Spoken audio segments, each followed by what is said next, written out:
He walked into City Hall with a prenup at deadline and no interest in love. He walked out with a wife he barely knew, and the only woman he could not stop thinking about.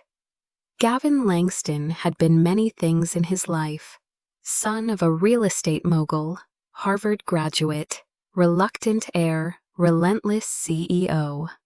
But groom had never made the list, and yet here he was standing under the sterile fluorescent lights of a downtown municipal office in Manhattan, signing his name on a marriage certificate beside a woman he had met only once. Ray Bennett. That was the name on the paper. A quiet woman with calm eyes and a voice so measured it almost sounded rehearsed. She wore no makeup, no perfume. Her hands were ink-stained, her shoes scuffed. She had smiled once during the 15-minute ceremony, and Gavin had felt something shift in his chest. The marriage was not for love, it was for legacy. His father's will had been clear. No marriage, no inheritance, and not just any marriage. He had to marry her, specifically her. No substitutions allowed. It had made no sense at first. Why would his father, a man who had spent his life building a corporate empire, entrust it all to the whim of a stranger? Gavin had argued, threatened legal action, tried to negotiate the clause away. Nothing worked. The lawyer had only handed him the final letter, sealed in thick parchment. The ink still bold and deliberate. If you are going to inherit my legacy, marry the woman who reminded me I was still a man. That sentence had haunted him since the funeral. Now the woman sat beside him in the back seat of a black car, looking out at the city like it did not scare her at all. Gavin had spent the entire car ride studying her reflection in the window. Ray Bennett, 26, public school educator. No notable family connections, no wealth, no ambition for the spotlight. According to his team's background check, she had worked as a librarian assistant, then transitioned into teaching English remotely. She lived modestly in a rent-controlled apartment in Brooklyn and had no known affiliations to anyone in the business world. Nothing about her screamed billionaire's wife. Yet she was the one his father had chosen. Hand-picked, written into the will, with a clause so ironclad, even the estate attorney had sounded apologetic when explaining it. His father had not just demanded he get married. He had demanded he marry her. Gavin had considered ignoring it, walking away from it all. But he knew what that meant. Thousands of employees, philanthropic projects, a real estate empire his father had spent 40 years building. The Langston name would be swallowed up by opportunists and broken apart in boardroom bloodbaths. He could not let that happen. So he had made the call. Ray had answered on the second ring. Her voice had been soft, neutral, unsurprised. She had agreed to meet him the next day at a small cafe near Washington Square. She had arrived exactly on time, no makeup again, a paperback novel in one hand, tea in the other. She had not smiled. Not until he said, "My father left me," to you apparently. And then just slightly her lips had curved. He said you'd say that she had replied. It was then that Gavin had felt the first stirrings of something unfamiliar. Confusion, maybe curiosity. Ray had gone on to explain that she had met his father once by chance on a rainy afternoon in Bryant Park. He had been sitting alone on a bench looking tired and angry at the world. She had offered to share her umbrella when the rain came down harder, and he had accepted. They talked for 15 minutes, about books, about the weather, about New York. She never asked who he was. He never offered. He said no one had spoken to him like a human being in years, Ray told Gavin. I didn't know he was your father until the lawyer came with the letter. Why agree to this? Gavin had asked, blunt as always. She had looked down into her tea for a moment before answering. Because he asked me to. Because he said you would never trust someone who wanted something from you. And because he said you needed someone who would see you before they saw your name. Gavin had laughed then, bitter and disbelieving. You think that's romantic? No, she had said. I think it's tragic. And that had been the end of it. She agreed to the marriage. No terms, no negotiations. She only requested that they keep it quiet. No press, no announcement, just paperwork, just privacy. Now seated across from her in his penthouse dining room, Gavin poured himself a glass of water and asked the question he had avoided for days. What did you promise him? Ray looked up from the book she had brought to the table. That I'd stay for as long as I was needed. No more, no less. Gavin studied her. There was no hunger in her voice, no flirtation, no desire to charm. She looked at him like she was trying to understand a puzzle, not win a prize. You're not afraid, he asked. Of what? Me this? All of it. Ray closed her book slowly. You're just a man, Gavin. You bleed like the rest. You break like the rest. He had not expected the words to hit so hard. He had not expected her to look at him the way no one ever had, without awe or calculation. Just calm observation. His phone buzzed with back-to-back notifications. A merger update. A shareholder message. The world was always pulling at him. But for the first time, Gavin did not reach for it. Instead, he reached for the wine bottle and refilled her glass. She nodded slightly, an unspoken truce settling between them. Temporary, delicate, but real. The next morning, Gavin outlined the arrangement as if he were drafting a contract. No obligations beyond the legal recognition of marriage. No shared finances. No public appearances unless necessary. Separate rooms, separate lives. Ray listened without interruption, seated across from him at the long marble counter in the kitchen.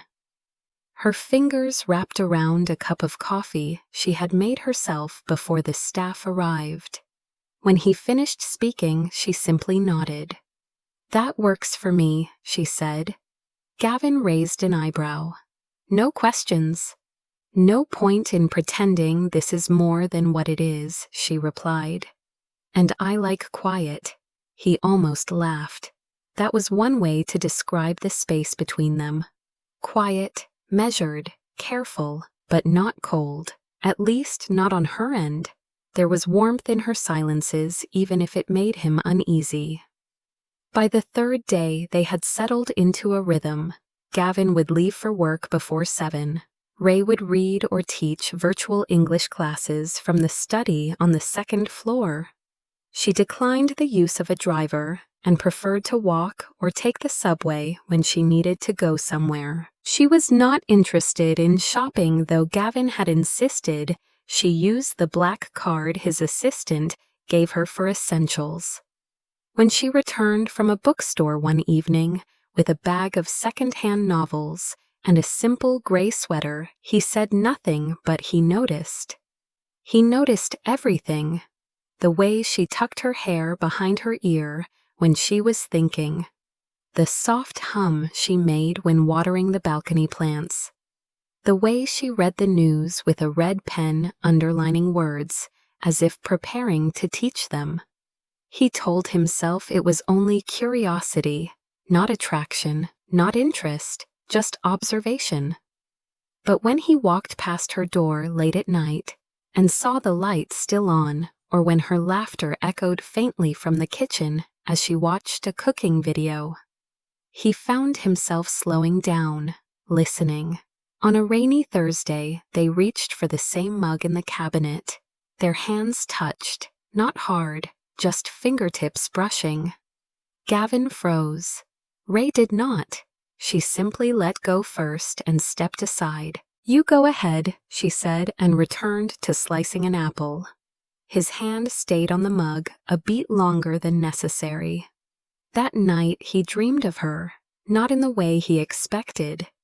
There were no fantasies, no fire, just her, standing in the middle of his office sunlight, on her skin, looking at him like she saw something worth saving. He woke up unsettled. The distance between them had become comfortable, but charged. Like a room filled with static electricity, waiting for the moment to snap. Gavin knew himself. He did not fall. He did not let people in. But Ray made no attempts to enter. That was what disturbed him. She was not trying to get closer. She was just there, existing, quiet, present. The next morning he found her on the rooftop terrace, curled in a blanket, with a book and a cup of tea, while the city breathed below them. "You always read out here?" he asked. She looked up. "Only when I want to be left alone. Should I go? You can sit, if you're quiet." He pulled up a chair. Neither spoke for a long while. He watched the traffic crawl across the bridges, the clouds shifting behind the skyline. She turned a page. Her ankle brushed his leg once, and neither of them moved. Later, when the sun dipped lower, she spoke again. "I'm not here to change your life, Gavin." He turned to her. "Then why are you here?" "Because your father asked me to be. Because something about you made him sad." He stiffened. "Sad lonely," she corrected, but not in a pathetic way, in a forgotten way. He said nothing. The wind picked up. She closed the book, rose, and went inside. That night, Gavin opened a bottle of wine alone and stared at the wedding band on his finger. It still felt foreign, not heavy, just unfamiliar, like it belonged to another life. One he did not quite believe was real. And yet, when he heard Ray humming in the guest bedroom while unpacking a box of books, he did not feel alone. He felt like something had begun, something unspoken, something neither of them had named. The dream came again a week later, more vivid. So this time, his father sitting on that bench in Bryant Park, the late sun staining the sky orange behind him, his hands weathered and folded over his cane. Gavin stood nearby, but could not reach him, could not speak. His father looked past him, eyes searching not for his son but for someone else. Gavin woke with the taste of metal in his mouth and sweat cooling on his neck. The city beyond his bedroom window was still asleep. He checked the time, 3:22 a.m. He rose restless and padded through the hallway barefoot.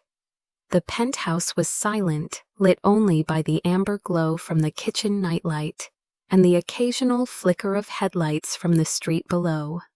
He poured a glass of water, then moved to the balcony, pushing open the heavy glass door. That was where Ray found him. She stepped outside quietly, wrapped in a thin knit robe, a steaming cup of herbal tea in her hand. Her hair was pulled into a loose braid, strands escaping in the breeze.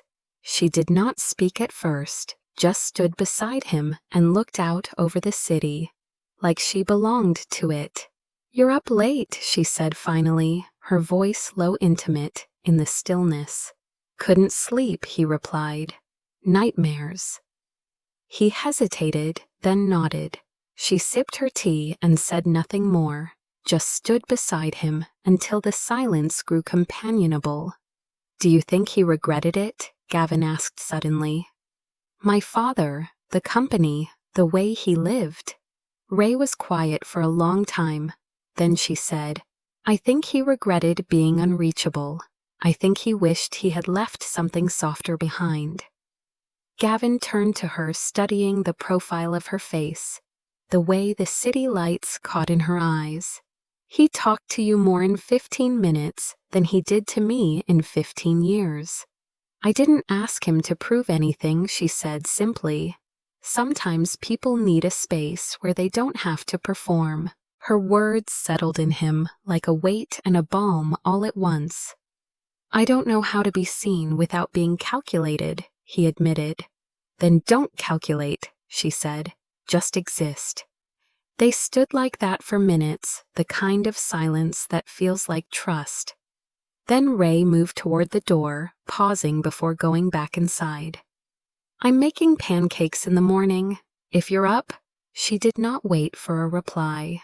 She never did. That was what unnerved him most. She never asked for anything, never pushed, never prodded.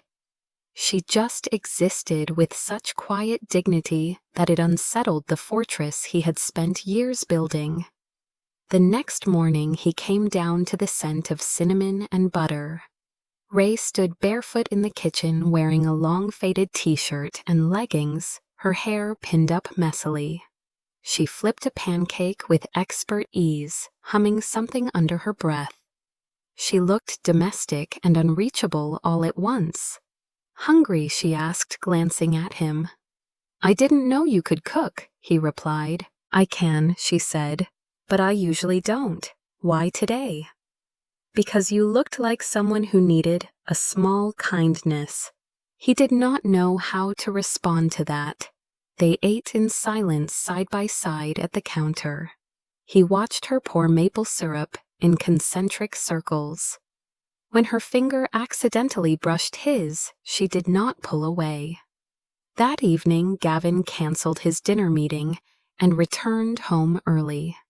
He found Ray curled up on the sofa, with a stack of grading papers, her glasses perched on her nose. He sat across from her with a glass of scotch and watched as she made notes in red ink. Do you miss it? He asked, teaching in person. She looked up. Sometimes, the noise, the chaos, the honesty of kids who haven't learned how to lie politely. Why not go back? Because the world rewards convenience, not conscience. Gavin considered that, then asked, what about the world you're in now? This one. Ray put her pen down. It's not mine. I'm only borrowing it. You don't belong here. I don't belong anywhere. But I can make myself useful wherever I am. Her words struck deeper than she probably intended. That night, Gavin lay awake longer than usual. Ray had a way of making him confront pieces of himself he usually ignored. Not with judgment, just with presence. Like she saw everything but chose only to hold what she knew he could carry. Days blurred into quiet rhythms. Gavin began coming home earlier. Ray began leaving notes on the fridge. Some were simple, grocery lists, some playful. A quote from a book she had finished. One note simply read, "Try not to forget the difference between power and peace." It was underlined twice. He kept that one, folded it into his wallet, and carried it like a question he could not stop answering. One evening he returned to find her asleep on the couch, a novel open on her chest, her breathing steady and soft. He stood over her for a long moment, watching the gentle rise and fall of her chest, the vulnerability in her stillness. He had never known intimacy without expectation. Not until her. Not until this. Something inside him shifted, not dramatically, just a quiet reorientation, like a compass finally correcting itself north. He covered her with a blanket, turned off the lights, and left the room in silence. For once, he did not feel alone. He felt found. It started with the smell of old leather and cedar. Gavin had not been in his father's private study since the funeral, and stepping into that space felt like breaking into a tomb sealed by legacy. Everything remained untouched. The heavy mahogany desk, the globe bar cart, the shelves lined with books he had never seen his father read. But there was a journal, a small black notebook wedged between volumes of legal records. It was unmarked, inconspicuous, but when Gavin opened it, his hands trembled slightly. His father's handwriting was sharp, deliberate, but messier in these final pages, as if time had caught up with him before his thoughts did. Gavin turned the pages slowly, unsure whether he was invading or inheriting. She saw me, one entry began. She asked nothing from me, not even my name, just sat with me and let me be an old man who missed the sound of sincerity. Gavin swallowed hard, reading on. I've made a kingdom out of stone. My son lives in it, rules it. But someday he'll need something warmer. He'll need someone who looks at him and doesn't flinch. Gavin closed the book and sat in his father's worn chair. He leaned back, staring at the ceiling, at the same spot his father must have looked at during sleepless nights. The words echoed in him like a slow drumbeat. He'll need someone who doesn't flinch. He didn't know what to call the feeling rising in his chest. It wasn't guilt, it wasn't grief. It was the dawning awareness that maybe his father had known him better than he knew himself. That Ray hadn't been chosen randomly, that she was not just the key to an inheritance, but perhaps to something far rarer. When he returned home that evening, he found Ray curled up on the floor of the living room, surrounded by potted plants she had moved from the balcony because of the coming cold. She was repotting a succulent soil under her fingernails, wearing one of his old button-down shirts like it belonged to her. She looked up at him, blinking a smudge of dirt on her cheek. "You're staring," she said. "Just surprised," he replied. "You've claimed the whole house now. Only the corners no one else wanted." She stood and brushed her hands off on a towel. He watched her closely, every movement oddly graceful. "You said you made my father feel seen," he said. Ray tilted her head, surprised by the shift in his tone. "I didn't mean to. I just listened." "No one listens to people like him," Gavin said quietly. "Not unless they want something." "Everyone wants something," Ray said, "but not everyone demands it." He took a step closer, his voice dropping. "What do you want, Ray?" She met his gaze without hesitation. "A life that feels like mine." There was no seduction in her words, but somehow they left him breathless. That night they shared a dinner of roasted vegetables and wine, the table set with mismatched plates Ray had found in the back of the cabinet. They didn't talk much, they didn't need to, but when Ray reached across to pour more wine into his glass, her hand lingered on the bottle and her eyes flicked up to his. "You've changed," she said simply. "No," he replied. "You've just made it harder to pretend." Ray nodded once and pulled back. The air between them shimmered with something unspoken. Later, as they stood side by side, brushing their teeth, somehow a routine had formed. Ray said quietly, "You don't scare me, Gavin, but maybe that's why you keep everyone else out." He met her eyes in the mirror, toothpaste foam clinging to the corner of his mouth. For the first time in years, he laughed, not a chuckle, a laugh that surprised even him. Ray smiled too, but it was smaller, gentler. When they returned to their separate bedrooms, Gavin stood at his door longer than necessary. Ray paused at hers. "Good night," she said. "Sleep well," he replied, but he didn't sleep. He lay awake, staring at the ceiling, listening to the sounds of the apartment. The occasional creak of floorboards, the city humming far below, and the quiet knowledge that she was just across the hall, unknowingly becoming the most real thing in his carefully curated world. The rain started around midnight, slow at first, then steadily more insistent. Gavin stood by the living room window, staring out into the wet blur of Manhattan lightning, occasionally tracing white cracks through the sky. The power flickered once, then went out. The city outside kept glowing, but inside the apartment darkness wrapped around him like a weighted blanket. He moved through the silence, the wood floor cool beneath his bare feet, and lit a candle from the emergency kit Ray had tucked under the sink. The flame wavered, casting warm gold across the glass walls and sleek furniture. That was when he heard her door open. Ray stepped out, hugging her robe around her hair damp and sticking to her neck. She had clearly just gotten out of the shower. The air still carried the scent of her lavender shampoo. "Power's out?" she asked, her voice low, almost whispering out of instinct in the quiet. Gavin nodded. "Yeah, got a candle here." She stepped into the glow and reached for the second candle. He lit it for her. Their fingers brushed. "We've never lost power before," she said. "City's not immune to storms," he replied. "Neither are people." She glanced at him, her face partially hidden in shadow, then turned toward the kitchen. He followed, watching as she moved without hesitation, placing the candle on the island and pulling 2 mugs from the cabinet. She boiled water on the gas stove and steeped 2 cups of chamomile tea. "You're very calm," he said.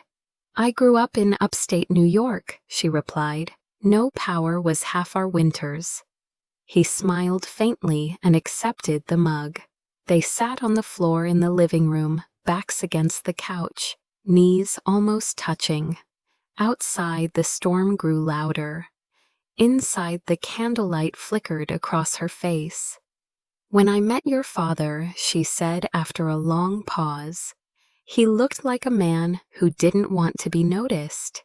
So I didn't notice him. I just sat." Gavin watched her, and he started talking.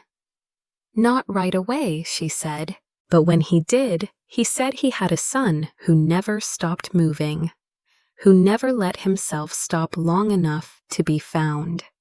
Gavin looked down into his tea. "He said that, yes. He said you were brilliant, but brittle." Gavin laughed softly, but there was no amusement in it. "He wasn't wrong," No, Ray said gently. "He wasn't." The silence stretched again, not awkward, just heavy with things neither knew how to say. Then suddenly Gavin spoke. "Why did you say yes to this marriage?" Ray looked at him for a long time. "Because he asked. Because he said you were going to be the loneliest rich man in New York, and maybe I could stop that from happening." "Do you think you have?" he asked. Her eyes were steady. "I think you stopped it yourself." He reached for her hand almost without thinking. She didn't pull away. Their fingers entwined. The rain pounded harder against the windows. A boom of thunder shook the air, and yet everything between them was still. "I've never done this before," Ray said quietly. Gavin looked at her brow, furrowing. "You mean?" "Yes," she said. "I've never given myself to someone because I've never trusted someone to stay." The words were soft, but they landed like a tremor in his chest. He set down his mug and turned to her fully. "Ray." She held his gaze. "I'm not asking for promises," she whispered. "I just don't want this moment to pass pretending we don't both feel it." Gavin reached up his hand, brushing a damp strand of hair from her cheek. "Are you sure I'm sure?" What followed was not hurried. It was not hungry. It was reverent. Gavin's hands trembled slightly as he unfastened the belt of her robe. Not out of lust, but out of a quiet fear of breaking something delicate. Ray let the robe fall, standing in nothing but one of his white dress shirts, oversized and barely buttoned. Her skin glowed gold in the candlelight. She watched him, watching her, not shy, but open, willing. He kissed her like a question. She answered with her hands threading through his hair, pulling him closer. When they moved to the couch, it was without words. His fingers explored the curve of her back, the line of her spine, as though memorizing the terrain of someone who had finally let him in. She touched a small scar on his shoulder, and he flinched not from pain, but from being seen. He had never let anyone that close, not really. Every movement was slow, intentional. Her breath caught when his lips found the hollow of her neck. His heart pounded when she whispered his name like it meant something sacred. And when it happened, when she gave herself to him, it was with complete, unguarded grace. No fear, no doubt, just a release into the storm outside and the warmth between them. When it was over, they lay tangled together beneath a single blanket. Her head on his chest, the candle flickering low. Gavin stared at the ceiling, his arm around her shoulders, his thumb stroking slow circles against her skin. For once he felt no urge to run, no instinct to pull away. There was no defense left, just her breath rising and falling against him, and the quiet certainty that something real had just begun. Morning arrived with a gentle light pushing through the curtains and the subtle scent of rain still hanging in the air. Gavin woke first, still tangled in Ray's warmth, her head resting on his arm, her breath even. For a long moment, he simply stared at the ceiling, trying to make sense of how the world had shifted in one night. Everything felt different now. He shifted slightly, brushing her hair back from her face and pressing a silent kiss to her forehead. She stirred but didn't open her eyes, only murmured his name like it was something safe. But peace has a way of being temporary in Gavin Langston's world. By the time they were both dressed and eating breakfast, the storm outside had passed, but another was brewing online. His assistant called with urgency. "Gavin, you need to see this." The headlines were vicious. Billionaire's virgin bride marriage for money. Langston legacy secured through arranged romance. She was a nobody. Now she's Mrs. Langston.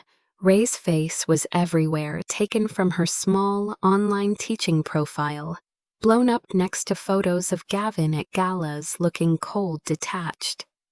The contrast painted a story that neither of them had written.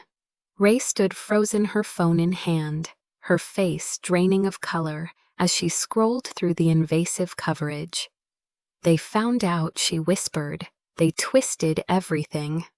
Gavin reached for her. "I'll fix it. But she stepped back.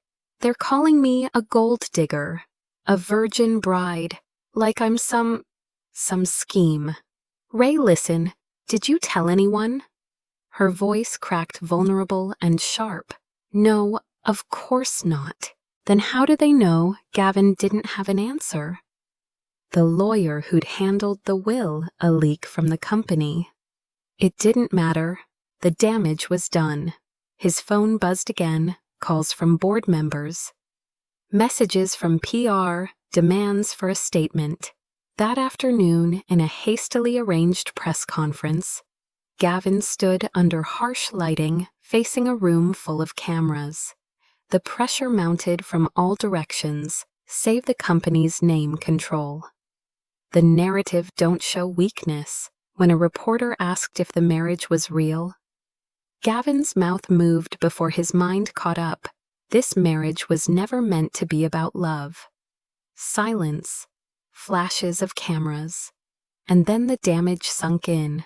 He hadn't meant it that way. He'd meant to protect her, to suggest this wasn't some sordid love affair, but a private, complex situation the press had no right to dissect. But the sentence landed like a blade. Ray watched the broadcast from the corner of the bedroom, arms wrapped around herself. When he returned that evening, she was gone. Her clothes, her books, the plants on the balcony, all still there. But she wasn't. On the kitchen table beneath the candle they hadn't put away from the night before was a single envelope. Inside was a note, handwritten, no salutation. I gave you the one thing I've never given anyone. And you gave me a headline. No accusation, no anger, just a clean, deep wound, cut with elegant simplicity. Gavin stood motionless in the center of the room, her words echoing louder than the applause he'd received earlier from shareholders. He crumpled the letter in his fist, but the damage couldn't be undone. Not with apologies, not with PR strategies. Ray had walked into his world of wealth manipulation and control and had left before it could consume her. She had offered herself whole and honest, and he had reduced her to a sound bite. Gavin didn't sleep that night. He sat in the living room, surrounded by the silence Ray had left behind. Her absence louder than any argument they could have had. Her shoes still lined the hallway, a book left open on the coffee table, the scent of her lavender shampoo still lingering in the air, like a memory refusing to fade.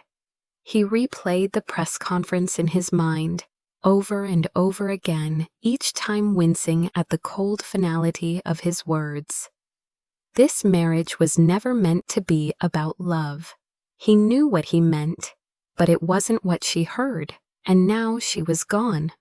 By morning, he had made his decision. He canceled all meetings, turned off his phone, and instructed his assistant not to contact him unless the building was on fire. Then he took the elevator down, hailed a cab, no limo, no driver, just anonymity, and headed to the one place he thought she might be. The small public school where she volunteered before they met. It wasn't hard to find. Ray had mentioned it once in passing, talking about how the kids reminded her why language mattered, why stories saved people. Gavin arrived just after recess. Through the window, he saw her seated in a circle of small children, reading aloud from a worn paperback. Her voice was calm, melodic, and the children leaned in absorbed. She wore a simple gray cardigan over a navy dress, her hair in a loose braid.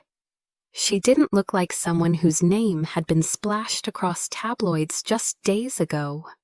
She looked like herself, whole present, unbothered by the storm he had dragged her into.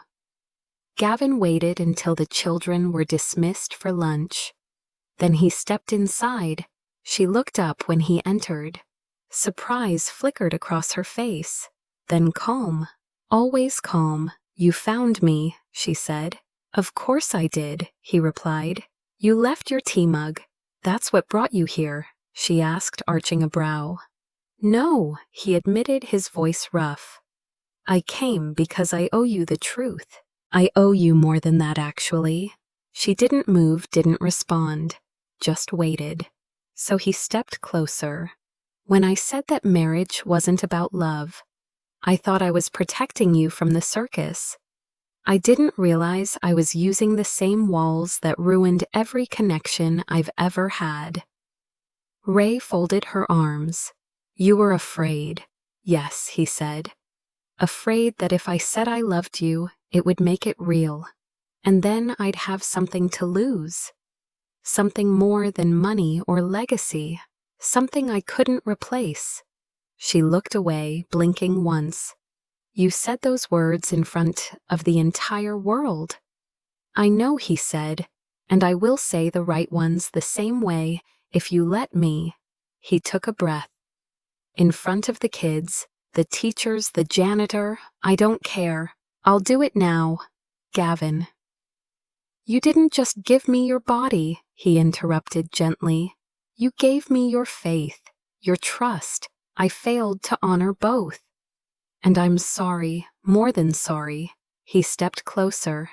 "I'm not here to ask for forgiveness. I'm here to ask for a chance to build something better. No contracts, no expectations. Just us this time. Real." The classroom door creaked as one of the kids peeked in. Ray glanced back at the child and smiled before looking at Gavin again. Her eyes had softened, but she was still guarded. "If I say yes," she whispered, "we write our own contract. No exit clause." He smiled, then slow and certain. "This time I want forever." She nodded, a small breath escaping her chest. "Then pick up a book and help me sort the library. I've got 3 first graders who think dinosaurs were on the Mayflower." Gavin laughed, stepping into the room fully. It wasn't a kiss. It wasn't a dramatic embrace. It was 2 people agreeing to try again, not because they had to, but because they finally chose to. They didn't announce their second wedding with press releases or designer gowns. There were no luxury venues, no orchestras, no corporate guests or flashing cameras. Instead, Gavin and Ray stood hand in hand inside the small community library. Ray had spent months fundraising to renovate, now renamed Langston Light, in honor of the man who started it all. The ceremony was held on a rainy Saturday, surrounded by books, children, teachers, and a handful of neighbors. The walls were lined with shelves, the scent of old paper mingling with fresh flowers, and the air felt warm with something real. Elena, Ray's closest friend, read a poem about constancy and trust. Miguel, Gavin's former driver, who'd quietly retired the day after the press scandal, offered a soft toast about second chances. Gavin didn't wear a tuxedo. He wore a navy suit Ray once said made him look too good to argue with. Ray didn't wear a bridal gown. She wore a simple ivory dress with sleeves that reached her wrists, a string of pearls her grandmother had left behind, and her hair in soft curls down her back. Their vows were short. Gavin looked at her hands slightly trembling and said, "You taught me that a home isn't made of walls or wealth. It's made of presence. You are my home." Ray, in turn, smiled through the shimmer in her eyes and said, "You taught me that love isn't loud, it's steady, and it grows best in quiet places where it's safe to bloom." After the ceremony, they didn't jet off to the Maldives or Monaco. Instead, they stayed in the city, walking hand in hand through the rain-slick streets of Brooklyn, eating pretzels from a cart, laughing over shared secrets, and the quiet disbelief that they had found each other like this. Gavin stepped down from his role at Langston Group 6 months later. The decision shocked the industry but delighted the media in a different way.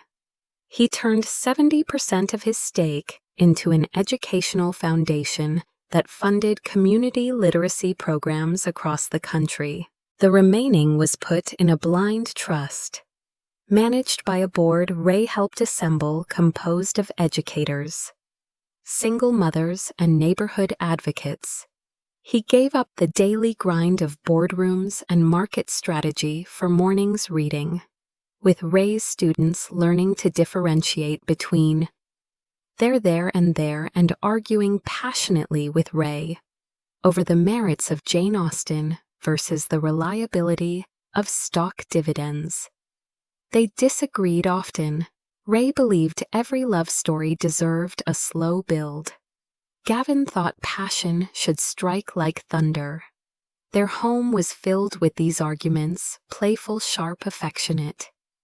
One evening, as Ray arranged her lesson plans on the kitchen table, beside financial statements Gavin had been reviewing for a local startup he wanted to invest in, she muttered, "If you move my grammar worksheets again, I'm putting your spreadsheets in the compost."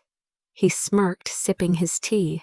"Your worksheets are resting on 3 potential IPOs. And yet," she replied without looking up, "they don't have nearly as much power as a 10-year-old learning how to spell courage." Their days were not grand or glamorous. They were real, grocery shopping in sweatshirts, dancing barefoot to old jazz records in the living room. reading in bed with toes tangled and tea growing cold on the nightstand. Every Sunday morning, Gavin brought Ray coffee with a single daisy in a tiny jar. She once asked him why. "Because you said daisies remind you of things that grow quietly," he said. "And we grew quietly, didn't we?" One afternoon, Ray returned home from the library and found Gavin sitting on the porch, flipping through a copy of her favorite novel. When she asked what he was doing, he replied, "Trying to understand your heart better." She kissed his forehead, then sat beside him and began reading aloud. As the sun dipped low behind the rooftops and the city lit up like a constellation of second chances, Ray rested her head on Gavin's shoulder and whispered, "We really did rewrite the ending, didn't we?" Gavin smiled his thumb, brushing across her knuckles.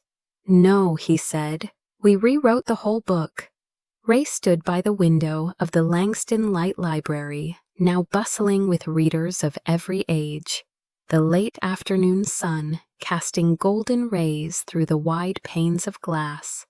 The warmth touched everything gently, the spines of the books, the dust particles in the air, the newly painted sign over the door, and the quiet smile on her face.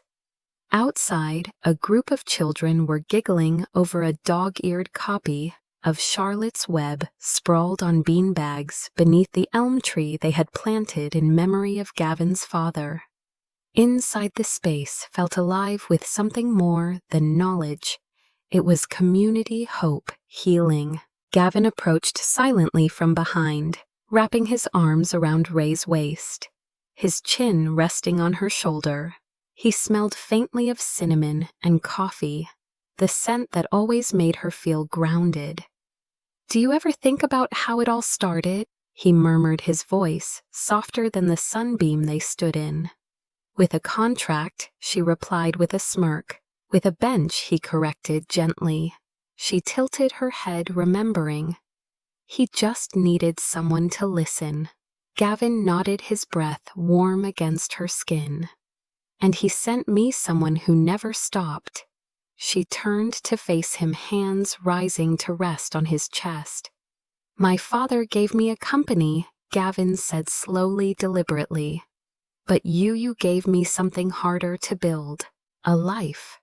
Ray's eyes shimmered as she held his gaze. "And you didn't find me because of a will," she said. "You found me because you were finally willing to be loved." He leaned in, then brushing his lips to her forehead, and the library faded into quiet again, as if even the walls understood the weight of what had been said.